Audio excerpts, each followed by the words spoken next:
Hola, ¿qué tal? En este video se hablará sobre herramientas computacionales para el modelado y simulación de sistemas de control, en particular para aquellos de licencia libre. Estamos hablando de Scilab, de manera introductoria. Comenzamos.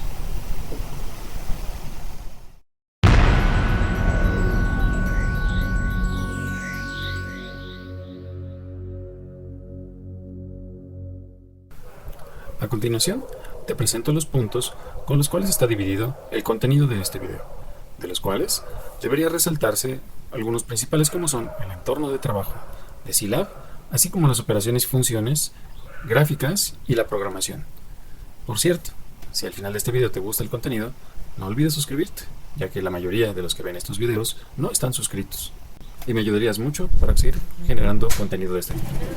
Pues bien, Scilab, que se puede descargar desde su página, es un software de código abierto para el cálculo numérico.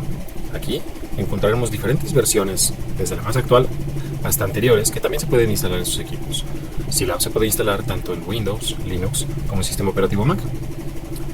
También presenta la posibilidad de descargar algunos tutoriales.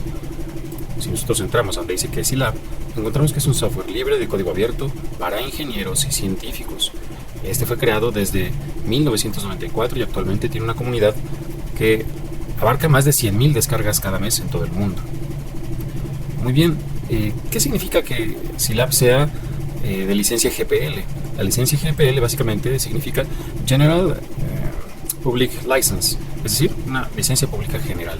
Por lo tanto, significa que cualquier usuario tiene la libertad de utilizar el software para cualquier propósito, cambiar el software para que se adapte a sus necesidades, que comparta el software con sus amigos y vecinos y también que podamos compartir estos cambios que realizamos. Es decir, la comunidad hace que el mismo programa vaya creciendo y que se vaya desarrollando en diferentes especialidades de la ingeniería.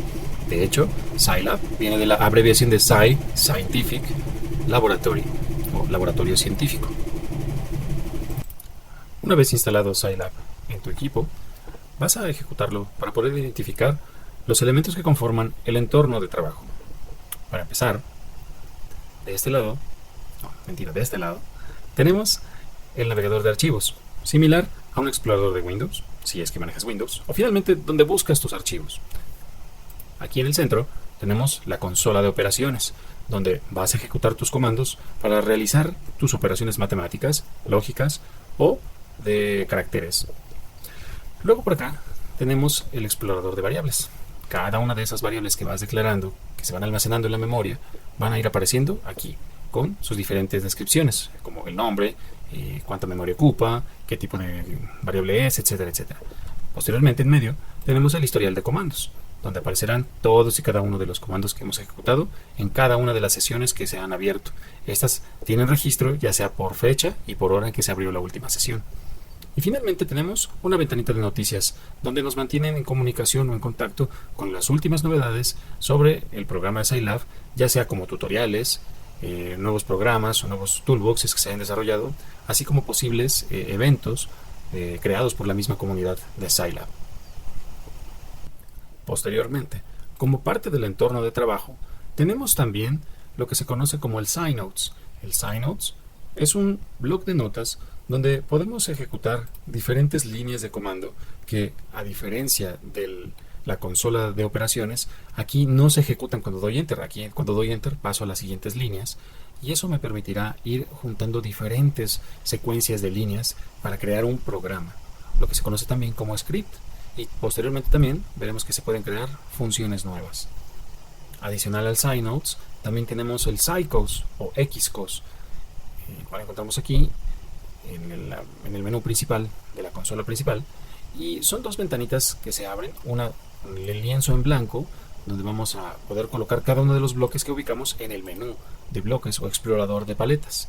En este podemos encontrar diferentes bloques de funciones o operadores que nos permitirán construir un entorno de tipo visual o tipo gráfico como diagramas de bloques. Este es un tipo muy específico de programación por bloques y si quisiéramos hacer una comparativa, esto sería equivalente a Simulink en MATLAB, solamente que este pertenece a Scilab. Siguiendo con el listado del contenido, a continuación se van a mostrar la explicación de los objetos y la sintaxis a través de una tabla de comandos. Cada uno de los siguientes elementos además irá acompañado de un ejercicio práctico. Así que toma nota.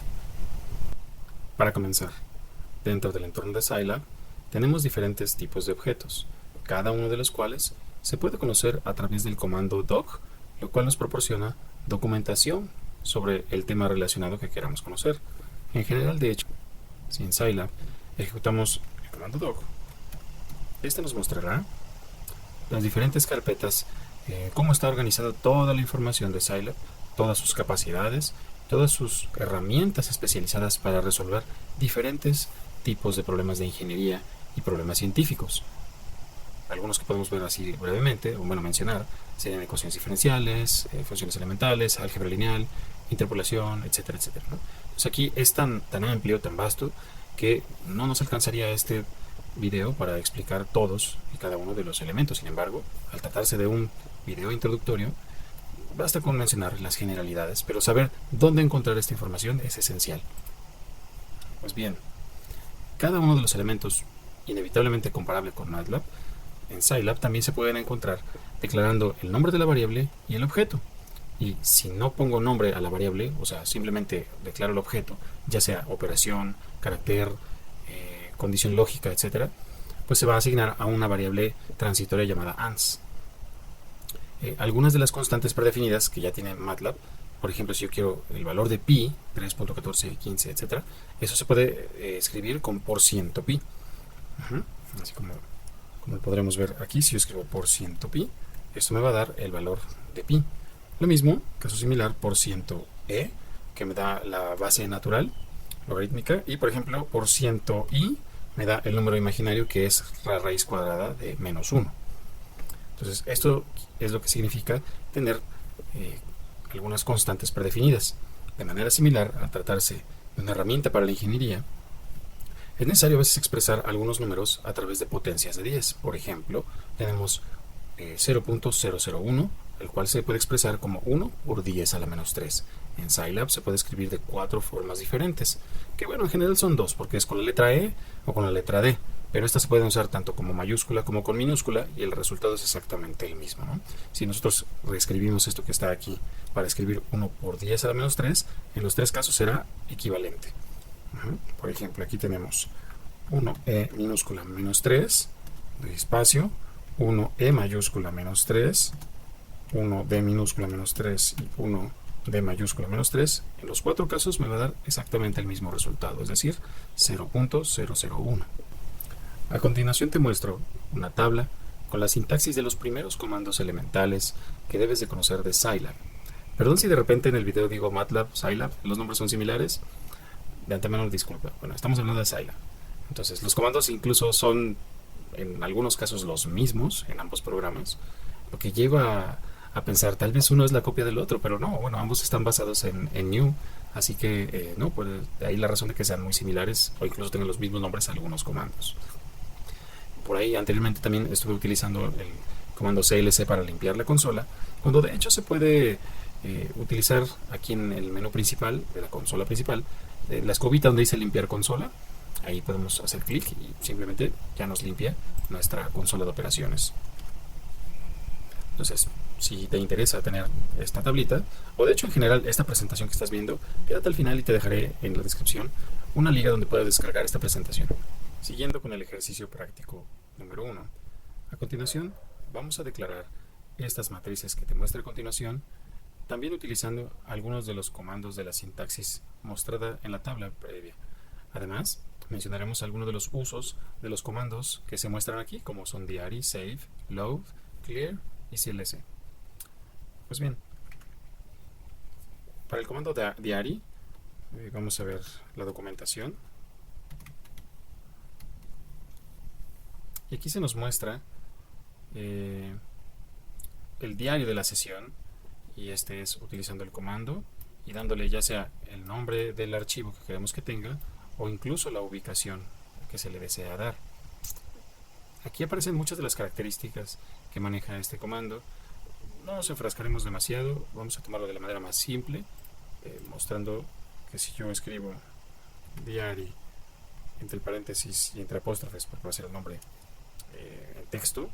Vamos a decir diario, perdón, diario1.txt, porque será en texto. Entonces, en la carpeta en la que estoy actualmente, ahí se va a guardar ese archivo.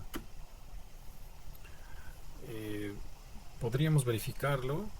Sí, aquí aparece diario1.txt. Creo que le debí haber puesto punto y coma al final para que no se mostrara el resultado. Ese es otro de esos detalles que debí mencionar, que cuando ponemos punto y coma al final, ya no se muestra el resultado de lo que estamos escribiendo. Muy bien. Entonces, todo lo demás que yo escriba aquí se va a ir guardando en ese archivo de texto. Cuando utilizo el comando clc o clear, primero clear, voy a eliminar todas las variables que están dentro del explorador de variables, o puedo escribir clear espacio y el nombre de la variable o las variables en específico que quiero borrar también se puede hacer sin tocar las otras que quisiera conservar. Aquí, bueno, como solamente tengo a y ans, pues no tiene mucho caso, así que vean que si escribo clear y doy enter, ya eliminé las variables en mi explorador de variables y ya mostré que con clc o presionando el teclito aquí, el icono limpiar consola, pues se eliminan o se limpia mi consola de operaciones. Ok, entonces declarando las matrices A, B, C y D y posteriormente D, E, F y G con los comandos I, zeros, ones y rand, vamos a ver cómo se construyen estas matrices. Empezando por la matriz A. Para la matriz A tendremos entre corchetes, siempre se escribe 1, 2, 3. Esto me separa columnas con espacio, pero también puedo separarlas con comas. Aquí, si yo le pongo coma, va a ser el mismo resultado que con el espacio.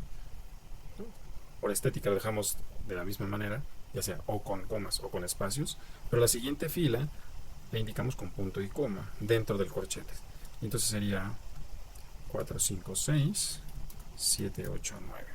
Si damos enter aquí, nos muestra el formato en la forma ordenada de la matriz A. En este caso, además, nos indica que es una matriz de 3×3, como lo puedo verificar acá en el explorador de variables. Y incluso me dice la cantidad de memoria en bytes que ocupa. Como mencioné, si yo pongo punto y coma al final, no se muestra el resultado. En este primer caso sí quiero que se estén mostrando los resultados, así que no voy a poner punto y coma al final afuera del corchete. Para la matriz B, encuentro que esto es una matriz fila de 3 columnas que tiene 1, 2, 3. Simplemente podemos escribir 1, 2, 3 para mostrar que con comas es el mismo efecto que con espacios. Y la matriz C será 1, 4, 7. 1, punto y coma 4, punto y coma 7, porque punto y coma me da a la siguiente línea. Por último, D estaba escrito como D igual a 15. Ahora bien, como podremos observar, las matrices A, B, C y D tienen una relación en común. Si observamos para la matriz B corresponde a la primera fila de la matriz A, mientras que la matriz C corresponde a la primera columna de la matriz A. Esto se puede extraer de la siguiente manera. Voy a limpiar mi consola. Tenemos la matriz A, que por cierto, cuando quieren volver a escribir algo que ya hayan escrito previamente, para no escribirlo todo, puedo escribir la letra con la que empezaba y con tecla de flechita hacia arriba o hacia abajo puedo consultar todo lo que he escrito con esa letra en general, ¿no? Entonces aquí está la matriz A. Tomaremos entonces B como la primera fila de la matriz A. Entonces hago referencia a B igual a la matriz A, pero a continuación entre paréntesis indicamos de dónde a dónde de esa matriz A voy a construir la matriz B. En este caso, si es la primera fila, siempre llevan en ese orden, ¿no? Serán coordenadas de filas y de columnas. Entonces indico de la fila 1 quiero de la columna 1 a la 3. Si resulta, como es este el caso, que de la columna 1 a la 3 de hecho son todas las columnas, entonces yo lo puedo simplificar a simplemente indicarle 2 puntos, para así decirle, la primera fila, todas las columnas. Caso similar ahora con la matriz C.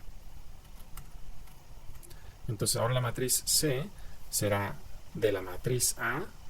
Ahora tomaré de la fila 1 a la 3. Recuerden que primero las filas, luego las columnas. Y la columna 1. Eso es 1, 4, 7.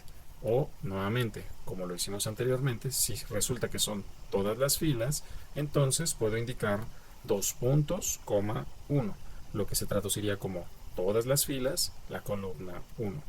Si ustedes seleccionan una columna distinta, por ejemplo la columna 3, pues verán que 369 es el resultado de esa columna. Pero nosotros definimos C como la columna 1 de la matriz A. Y ya está. Y bueno, D la utilizamos para mostrar el operador de la traza, que se escribe como trace. La traza de A es justamente el valor de 15. ¿Y qué es la traza? La traza es la suma de los elementos que conforman la diagonal de una matriz cuadrada. En este caso, como la matriz A es una matriz de 3 por 3, perdón, entonces los elementos que están en su diagonal son el 1, el 5 y el 9. Si yo hago la sumatoria de 1 más 5 más 9, eso me da 15. Entonces la traza de A es 15 también. Con esto complementamos esta parte de aquí. Ahora bien, vamos a redefinir esta matriz D ahora como una matriz identidad. A o I es la abreviación de identidad. Y a diferencia de MATLAB, en Scilab sí debo de indicar el número de filas y el número de columnas. Que normalmente cuando yo quiero una matriz de identidad, pues busco que sea una matriz cuadrada, mismo número de filas y de columnas. En MATLAB basta con indicar un número para decirle que tanto las filas como las columnas serán ese mismo número. En Scilab no es así. Aquí sí debo indicarle cuál es el número de filas y cuál es el número de columnas, aunque ambos sean el mismo. ¿Ok? Entonces, limpiamos. Le definimos D como la matriz identidad de 4 por 4 y que lo muestre. Ahí está. Una matriz identidad, por si no lo sabían, pues es una matriz cuadrada cuyos elementos de la diagonal principal son todos unos y el resto fuera de la diagonal son ceros. Entonces una matriz identidad es una matriz diagonal que además sus elementos de la diagonal son unos. Siguiendo con el ejercicio, ahora vamos a declarar una matriz de ceros, de 3 filas, 4 columnas. Entonces E ahora será con ceros, de 3 filas, 4 columnas, y ahí claramente se pueden observar las 3 filas y las 4 columnas. Caso similar para F, tenemos ahora una matriz de unos, ones, de 4 filas, 3 columnas. Ahora invertimos el número de filas y de columnas, ¿no? Entonces, como es una matriz de unos, pues todos sus elementos son unos, así como la de ceros, todos sus elementos son ceros, pues la de unos, todos sus elementos son unos. Entonces tengo una matriz de unos de 4 filas por 3 columnas. Por último, y no menos interesante, la matriz RAND me proporciona una matriz con elementos aleatorios. En este caso voy a hacerla una matriz cuadrada de 3 por 3. Nuevamente utilizo el comando RAND y le indico de 3 filas por 3 columnas.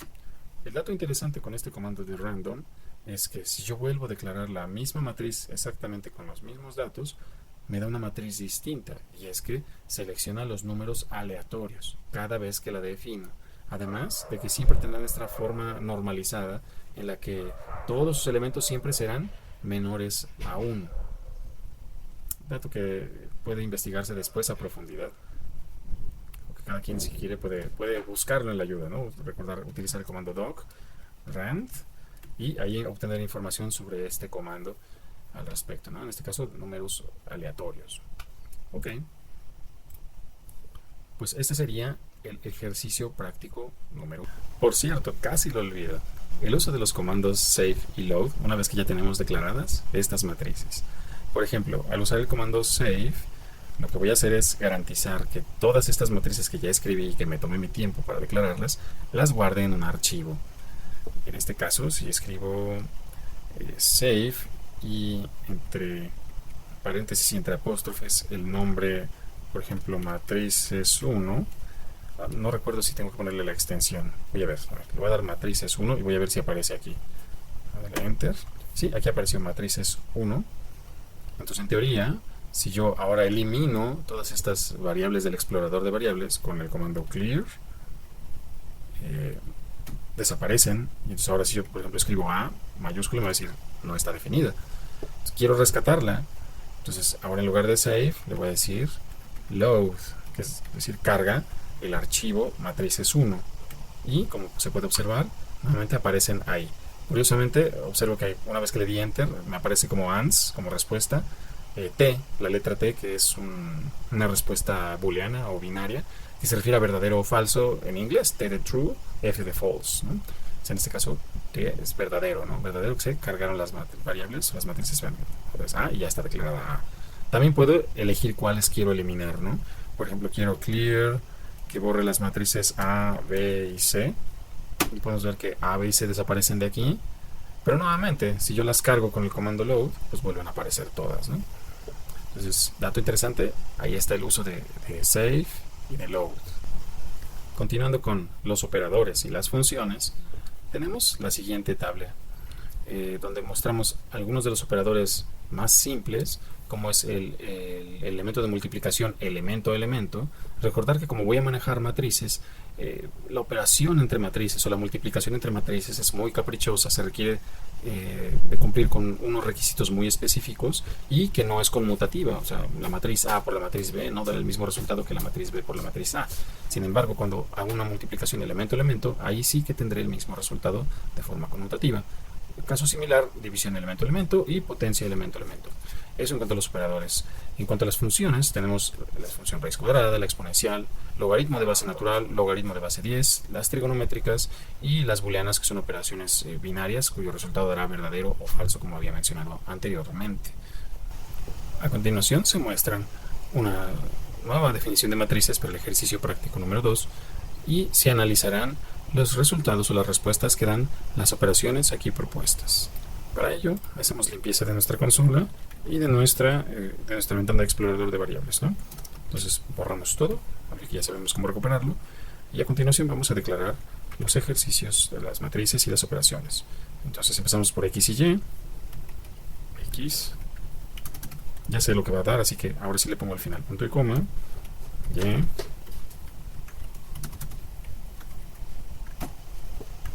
Y continúo con las otras matrices.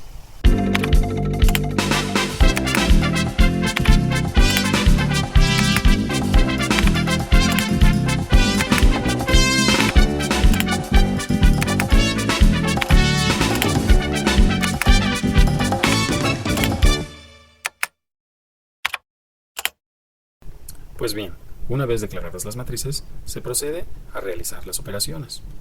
Analicemos primero Z1 y Z2. Z1, que es X más Y, es posible porque tanto X como Y tienen el mismo número de columnas y de filas. Por lo tanto, la suma se hace elemento a elemento. Es decir, el resultado de Z1 será 1 más 4, 2 más 5 y 3 más 6. Entonces ponemos Z1 igual a X más Y. Y efectivamente, observamos que 1 más 4 da 5, 2 más 5 da 7 y 3 más 6 da 9. En el siguiente tenemos Z2 punto por, es decir, producto elemento a elemento. Así que será 1 por 4, 2 por 5 y 3 por 6. Así pues, Z2 será igual a X punto por Y. Eso es multiplicación elemento a elemento. Vemos que 1 por 4 es 4, 2 por 5 es 10 y 3 por 6, 18. Luego tenemos Z3. Aquí vamos a hacer la potencia elemento a elemento, es decir, cada elemento de Y lo vamos a elevar a la potencia de X. En este caso, Z3 igual a Y punto gorrito. Ahí está el gorrito. Ahí está. A la X. Entonces, ¿qué me va a dar? Por ejemplo, 4 a la 1, 5 al cuadrado y 6 al cubo. Es decir, 4 a la 1 es 4, 5 al cuadrado es 25 y 6 al cubo, 216. Y Z4 es 2 elevado a cada uno de los elementos de Y menos X, como 2 elevado elemento a la Y van a ser una matriz de una fila por 3 columnas, entonces puedo hacer la operación de la resta con X. Vamos a ver, entonces ahora la base de 2 punto a la Y menos X. Y ahí está, cada 2 a la 4 menos X, eso me da 15, ¿no? O sea, me daba 16, 2 a la 4 da 16, menos 1, 15, y así sucesivamente para cada uno de los elementos. Avanzando ahora con las Ws. W1 ahora tiene un comportamiento lógico o booleano, lo que me va a dar como respuesta no números, sino resultado de verdadero y falso. Por ejemplo, W1 igual a todos los elementos de K, o la matriz K, que son mayores que 0. Vamos a ver qué da. Entonces, limpiamos y vamos a ver. W1 son todos los elementos de K que son mayores que 0. Como podemos ver, la primera columna aparecen Fs. ¿Por qué? Porque los elementos de la primera columna de K no son mayores que 0, por lo tanto ahí la condición es falso. Es falso que menos 1 sea mayor que 0, este también y menos 2 también. Mientras que el resto de los elementos son mayores que 0, por lo tanto aquí la condición es verdadera, por lo tanto aparece T de true. Con W2, cuando tengo un doble igual, quiere decir los elementos de H que son exactamente iguales a los elementos de K en su posición. Vamos a ver. Tengo W2 igual a los elementos de H que son exactamente iguales a los de K. Y entonces aquí podemos encontrar varias Fs que no coinciden, pero también varias Ts. En particular vemos que en la segunda fila, primera columna, tengo un verdadero, y es que entre H y T tengo un menos 1 en esa posición en ambas matrices, por lo tanto ahí coinciden, por eso ya aparecen verdadero. Vemos que el 2 y el 4 que aparecen en la tercera columna, segunda y tercera fila, 2 y 4 están en ambas matrices, por eso ahí también tenemos coincidencias con T, que es verdadero, y el resto de todas las demás aparecerán con F. Esto ya es un poquito más complicado, ya implica negaciones, compuertas AND y menor o igual, pero básicamente es la misma idea, ¿no? Es combinar al mismo tiempo dos condiciones. Una es todos los elementos de H que no son iguales a los elementos de K. Esta sería la opuesta de la anterior. Aquí, de hecho, si verificamos, si yo le pongo esta viborita, ahí, ¿dónde está? Entonces vemos que aquí se invierte, ¿no? Ahora donde aparece F es donde antes teníamos T. Entonces esa será mi nueva condición. Ahora que vamos a llamar W3. Vamos a irle construyendo. Entonces ven que esto es opuesto al anterior, pero además que no solamente cumpla con eso, sino que al mismo tiempo usamos una compuerta AND, que simultáneamente se cumpla que todos los elementos de L sean menores o iguales que 0. Aquí L menor o igual a 0 tenemos estos dos y el menos 6 que está acá. Entonces en ese caso todos los demás van a ser falsos y solamente estos tres van a ser verdaderos, y luego voy a hacer el match, ¿no?, entre los que me dieron falso y verdadero de un lado de una condición contra los verdadero y falso que me dan del otro con la compuerta AND. Acuérdense que para que dé verdadero ambos deben ser verdaderos, ¿no? Si uno de los dos da falsos, el resultado es falso, y si ambos son falsos también es falso, ¿no? Entonces W13 sería esto, pero que además los elementos de L que sean menor o igual a 0. Y aquí está el resultado. Los únicos elementos que cumplen con esa condición son el 1 y el 2 de la primera fila. Y bueno, por último, esto ya es un poquito más avanzado todavía, es de estos dos. Find me va a encontrar las coordenadas, precisamente el número de elementos que precisamente coincidieron con un verdadero. Entonces, si a W3, ahora W4, será find de los elementos que son verdaderos, pues entonces me va a dar el 1 y el 4. Recordar que los elementos enumerados van de arriba hacia abajo. Este sería el 1, este sería el 2, este sería el 3 y este sería el 4. Por eso el 1 y el 4 son los que son verdaderos. Y este sería el ejercicio práctico número 2. Siguiendo con el programa, a continuación se muestra una tabla de gráficas en 2 dimensiones. Aquí en la tabla están descritos cada uno de los elementos para que los leas con calma. Si bien podríamos ir leyendo y describiendo cada uno de ellos, lo más sensato es ir y hacerlos en un ejercicio práctico para irlo sacando uno a uno. El ejercicio práctico es el siguiente. Vamos a obtener las gráficas de seno y coseno como se muestran en esta figura. Y el código a utilizar línea por línea la puedes encontrar aquí. Cada uno de los elementos que están declarados aquí están descritos en esta tabla. Así, para comenzar, voy a guardar todas estas matrices y operaciones efectuadas en el ejercicio práctico anterior. Como recordemos, se utilizaba save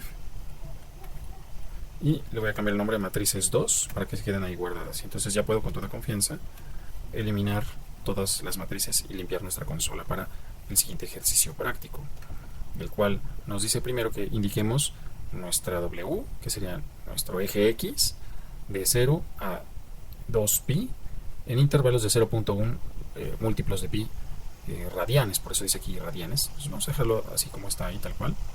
Entonces W va a ir de 0 a 2 por pi, acordarse que se pone por ciento pi, pero aquí intermedio, con sus otros dos puntos, porque va a ir en múltiplos de 0.1 por pi. Así es como está declarado aquí. Le pongo punto y coma para no mostrar porque son muchos datos. De hecho son, bueno, no son tantos, son 21 datos de 0.1 de 0 a 0.1 por pi hasta 2pi. Bueno, el chiste es que ya está. Luego lo siguiente es declarar las funciones seno y coseno de esta w que acabamos de definir. Entonces, xs, función seno de esta w, igual voy a poner punto y coma, igual debe tener 21 datos, 21 elementos, que es seno de cada uno de los números que estamos declarando aquí, seno de 0, seno de 0.1, 0.1, etcétera, múltiplos de pi. Lo mismo para coseno. Entonces ven que, y con flechita hacia arriba nada más modifico lo que se necesita. Ahí está para coseno, xc, xs. A continuación ya tengo los datos. Ahora voy a graficar, voy a unir cada uno de esos puntos coordenados entre el eje x y el eje y, w, y xs y xc, como lo haya yo declarado, con el comando plot. Esta es una forma muy similar a cómo sería en MATLAB. Aquí también en Scilab es posible hacerlo. Voy a declarar la gráfica de w contra xs, que es la función seno, y además que la ponga en color azul, línea continua, así como se observa aquí, ¿no? Entonces va a ser w contra xs en color azul. Pueden observar que ahí está la gráfica, pero no se parece tanto a la que se muestra. Bueno, pues hay muchas características que se tienen que ir adicionando.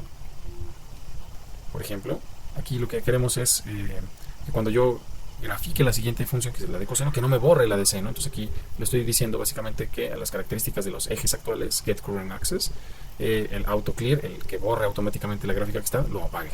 ¿Sí? O sea, que quiere decir que la siguiente que la mantenga, ¿no? Esto es el equivalente al hold on en MATLAB, un poquito más complicado, pero bueno, pues se puede hacer así si uso el comando plot. Por supuesto, Scilab también tiene el plot 2D, que es un poquito menos complicado para hacer este tipo de cosas, pero bueno, aquí mostramos cómo se realiza, ¿no? Entonces acá establecemos los ejes actuales y le decimos que el autoclear esté en off.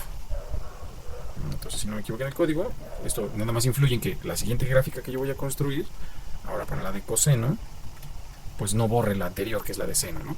Y aquí la vamos a poner en color rojo y con línea punteada. Entonces aquí va a ser en color rojo y línea discontinua. Son dos rayitas, es línea discontinua. Entonces al revisar la gráfica, vamos a observar que ahí ya están las dos gráficas mostradas, pero hace falta todavía mucha edición para que se vea como en el del ejemplo. Entonces lo siguiente es, bueno, aquí justamente lo que acabo de declarar, le voy a decir on, o sea que si vuelvo a graficar ahora sí que borre las gráficas. Ese sería parecido a hold on, hold off, comandos que se utilizarían en MATLAB. Aquí no son esos, pero sería similar o el equivalente. Y luego aplicamos la rejilla, que en MATLAB sería grid, sin el X, pero aquí es pues con X. Xgrid nos da en automático la rejilla, ¿sí? O la malla, la cuadrícula, pues. Lo siguiente, entonces, es el nombre de la gráfica, de los ejes X y Y, así como establecer los límites de la gráfica. Aquí vamos a mandar de 0 a 6 el eje X y de menos 1.2 a 1.2 en el eje Y, así como se muestra aquí. Y el resultado será exactamente esta gráfica que estamos observando aquí. Entonces, colocamos el título.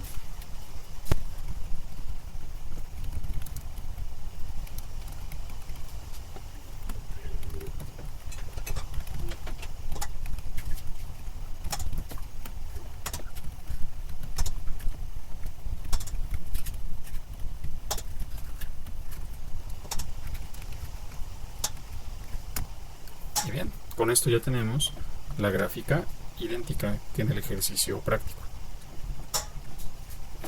Continuando con los procedimientos y las funciones, hacemos la siguiente reflexión.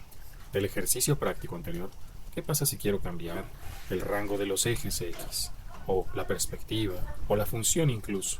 Tengo que volver a ejecutar todas las líneas y modificar donde sea necesario para poder adaptar la nueva gráfica y volver a editarle todas esas características que se mencionaron.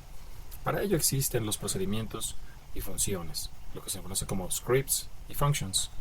En SciNotes, que es de Scilab, se puede escribir estas líneas de código y ejecutarlas al final. Básicamente son archivos de extensión .sci y, como lo había mencionado anteriormente, se pueden escribir líneas de código o crear nuevas funciones que se llamen a través de otros scripts. También se les suele llamar ficheros, y una de las grandes ventajas de utilizar código a través de ficheros es que yo puedo ir directamente al código o sea, el archivo, y hacer la modificación que necesite sin tener que ejecutar línea por línea otra vez y que se vuelva esto un ciclo repetitivo y fastidioso. En este caso, tomemos el ejemplo anterior, ¿no? Tomemos, por ejemplo, aquí tengo en código lo que acabamos de elaborar y veo que al ejecutar me dan las gráficas, pero ya puedo yo modificar algunas cuestiones como que la línea de seno sea línea punteada, que la línea de coseno sea punto rayita, punto línea. Podríamos cambiar también los límites de los ejes, a lo mejor que fuera de menos 1.5 a 1.5 en el eje Y. Aquí entro en el archivo, simplemente modifico, ejecuto. Ya tengo una nueva modificación.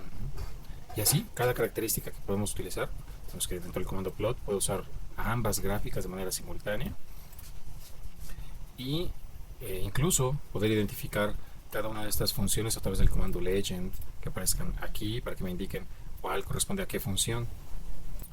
Para el ejercicio práctico número 4 se propone el siguiente código hecho en Synapse para obtener las gráficas que aquí se muestran. Para ello vamos directamente a Scilab a abrir este código que ya tengo aquí y vamos a analizarlo. Para empezar, se muestra que los comentarios se colocan con una doble diagonal para poder ir escribiendo las secciones de los códigos. Es una práctica muy recomendable. De inicio, estamos diciéndole que cierre las otras ventanas de gráficas o figuras que tenga, que borre en la característica esta de figura, que limpie la memoria de la consola, también que la limpie, ¿sí? que básicamente que borre todas las variables. Entonces empezamos a definir el rango, las funciones, que ahora van a modificarse un poquito, van a ser unas funciones diferentes, y luego viene la sección de presentación de las gráficas, donde por el momento estoy usando el comando plot, pero luego voy a mostrar cómo se hace también con el plot 2D. Vamos a correr, y aquí, como se observan, se obtienen las mismas gráficas de las que se esperaban obtener, ¿no? Aquí haciendo algunos cambios, por ejemplo, ¿no? Ya habíamos mencionado que en lugar de subplot, aquí, por cierto, estoy utilizando subplot para mostrar las gráficas en dos filas, una columna. Esos son los primeros dos números, 2,1, 2,1. Esta es la figura 1 y la figura 2. Entonces en la primera estoy poniendo la de x seno de 2x y en la segunda x coseno de 2x, así como se muestran en los títulos de las gráficas.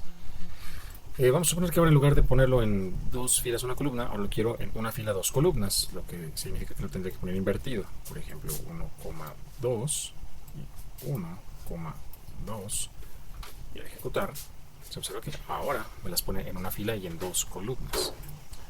Muy bien. Lo siguiente en modificar es, en lugar de utilizar el comando plot, utilizaré el comando plot 2D. Este me permite obtener también las gráficas. La diferencia está en que las pone en un código de color un poquito diferente. Básicamente la diferencia entre plot y plot 2D, plot es más como del tipo de uso en MATLAB y plot 2D es más como para el uso exclusivo de Scilab. Bueno, aquí se pueden modificar otras características. Algunas cosas cambian, por ejemplo, para el color de las gráficas, aquí se indica por números. Voy a la documentación del comando plot 2D y puedo verificar, según el número, qué color es el que podemos ir verificando. Por ejemplo, por default es el color número 1, se pone aquí coma y entre corchetes el número del color. Si voy al número 2, voy a observar que el número 2 es el color azul, mientras que por acá, si colocamos, por ejemplo, el número 3, creo que es verde, sí, verde. Entonces el número 4, cian. Entonces el número 5 debería ser el color rojo, ¿sí? Así, aquí está indicado con el color rojo. Y bueno, pues aunque están en las gráficas separadas, de todas formas podemos elegir el formato simplemente haciendo la modificación en el script y volviendo a ejecutar para ir observando los cambios que se van realizando. Y este sería un fichero tipo script. Pues bien, siguiendo con los archivos SCI, a continuación vamos a ver el uso de una función. Diferencia entre función y un script es que, aunque ambos son archivos de extensión .sci, la función siempre va a empezar con la palabra function, seguida de la descripción de la función. En este caso, sigue la misma estructura. Cabe señalar que, por cierto, esto es igual en MATLAB. Aquí en Scilab, igual, se declara entre corchetes los argumentos de salida, luego el símbolo de igual, el nombre de la función, que deberá ser el nombre del archivo, en este caso fun3.sci, función número 3, Y a continuación, entre paréntesis, los argumentos de entrada, lo que van a recibir como datos la función. Entonces voy a recibir como datos x, los datos del eje x, y los límites de los ejes x y y, lo que le llamo aquí como ax. Entonces se calculan las funciones y1 y y2, ahora un poquito modificadas. Ahora serán x seno de x cuadrada y x coseno de x cuadrada. Y se procede a graficar con el comando plot 2D, dentro del cual se grafican cada una de estas y1 y y2 con respecto a x en la misma gráfica. Se seleccionan los colores, como ya habíamos mencionado anteriormente, el 2 era para el azul, el 5 para el rojo, y utilizo esta característica del plot 2D, que es la abreviación de legend, donde voy a identificar las gráficas de y1 y y2 a través de una leyenda, ¿no? Voy a ponerme la línea y a qué gráfica corresponde. Y luego, con esto se ajusta, hay que buscarle ahí qué significa el NAX o NAX, pero se refiere a los ejes, básicamente a que se ajusten al tamaño que vamos a seleccionar. Y porque ahora le vamos a dar en decimales, no en enteros, en la adecuación de los ejes. ¿Y de dónde va a recibir los límites? Justamente de aquí. Los límites van a estar dados por el dato que yo dé de AX. Y me va a escribir el título y la cuadrícula. Una vez terminada, aquí estoy utilizando esta sección nada más para mostrar que cuando yo ejecute, defino, le puse T en lugar de X, aquí no se tiene que llamar igual. Utilizo el comando linespace, que venía ahí en la tablita que mostré, de las características de las gráficas. Aquí en linespace funciona de la siguiente manera. Le digo el límite inferior y el límite superior y cuántos datos quiero que tenga. Entonces ya los hace espaciados de manera equidistante. Luego selecciono ejes en lugar de AX y selecciono de menos 2pi es el límite inferior de x y de menos 8 el límite inferior de y a límite superior de x, límite superior de y. Aquí cambia un poquito como se había visto previamente en los ejes con el comando set, ¿no? Y al final, bueno, pues llamo la función fun3, que es esta de aquí, de t que acabo de definir y de ejes que acabo de definir. Entonces ven que al correr demuestra exactamente la gráfica de esta figura, donde aquí identifica la de color azul como y1, la de color rojo como y2.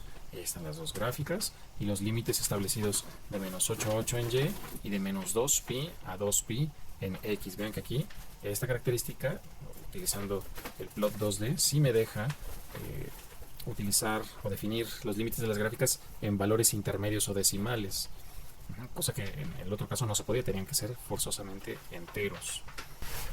Este tutorial ha llegado a su fin.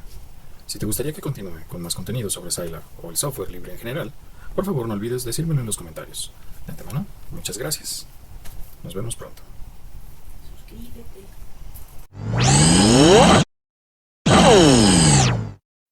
Por cierto, si te ha gustado este video o cualquier otro de mi canal, no olvides por favor hacer clic en me gusta y suscribirte para seguir generando más contenido sobre este y otros temas relacionados con el control. Muchas gracias.